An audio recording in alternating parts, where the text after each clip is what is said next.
भगवान गौतम बुद्ध के शिष्यों को जब बुद्धत्व प्राप्त हो जाता था तो वह उसे एक दिशा में भेज देते थे कि जा कर के वहाँ रहो और आसपास के लोगों का ज्ञानवर्धन करो, उनकी आत्मा को जागृत करो, उनकी चेतना को जागृत करो, प्रयास करो उन्हें सही मार्ग पर लाने का।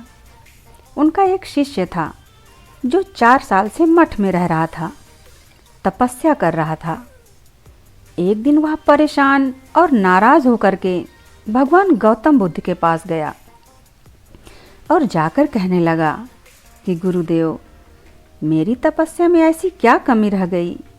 क्या मैंने ज्ञान अर्जित नहीं किया कि अब तक आपने मुझे आदेश नहीं दिया कि जाओ, जाकर के दूसरी जगह पर ज्ञान बांटो? क्या मैंने बुद्धत्व प्राप्त नहीं किया? गौतम बुद्ध ने उससे कहा कि सुनो, तुम्हें थोड़ा और समय लगेगा। शिष्य चिढ़ गया, बोला गुरुदेव, मतलब आपके ज्ञान देने में कमी थी, आप मुझे ज्ञान नहीं दे पाए। भगवान बुद्ध को लगा यह समझेगा नहीं। गौतम बुद्ध ने कहा, ठीक है, कल सुबह पूर्व दिशा में जो गांव है वहां जाना और वहां से भिक्षा लेकर के वापस आना। पूरा दिन वहीं बिताना और कोशिश करना वहाँ के लोगों को थोड़ा ज्ञान बांटने की, और आकर के मुझे बताना कि अनुभव कैसा रहा।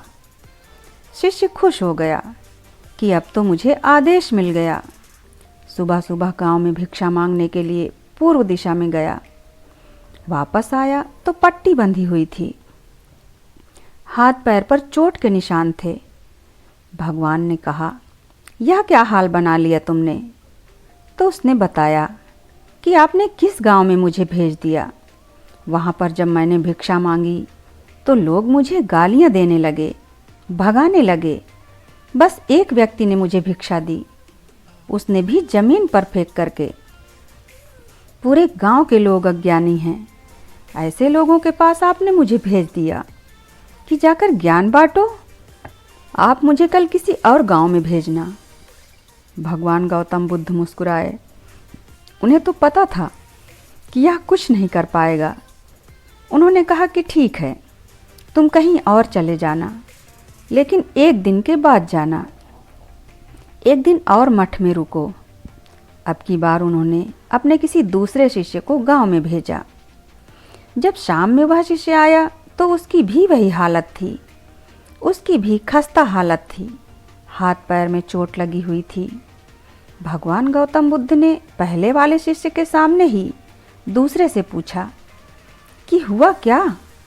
उसने कहा, आपने जिस गांव में मुझे भेजा वहाँ के लोग बड़े भोले भाले थे।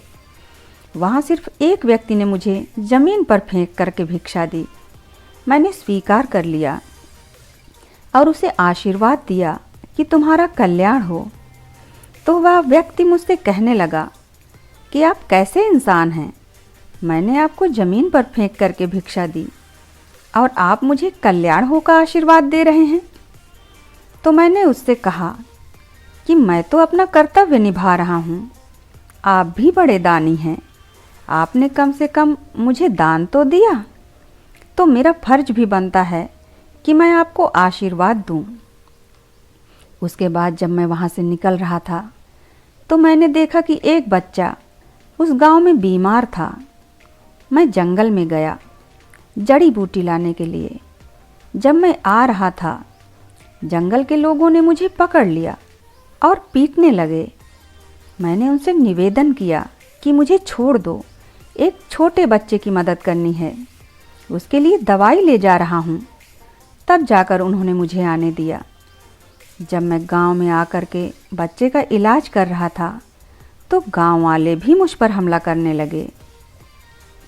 तब उस एकमात्र दानी व्यक्ति ने, जिसने मुझे जमीन पर फेंक करके भिक्षा दी थी, उसने गांव वालों को रोका और कहा कि यह ठीक व्यक्ति है, उसको काम करने दो।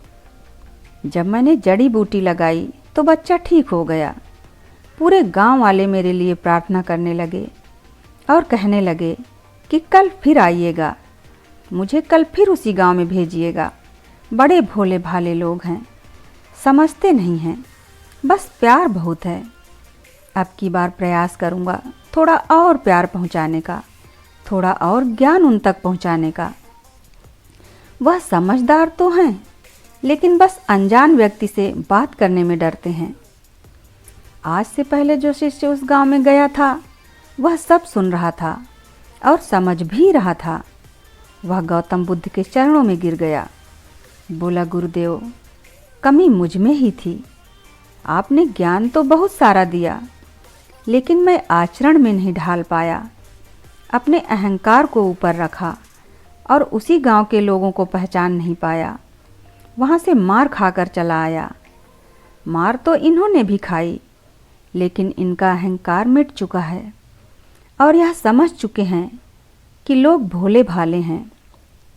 हमें उनसे अलग तरीके से व्यवहार करना होगा, अपने ज्ञान को आचरण में लाना होगा।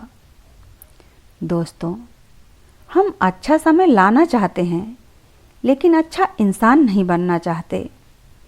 अच्छा इंसान बनने पर ध्यान दीजिए। अच्छा समय अपने आप चला आएगा। धन्यवाद।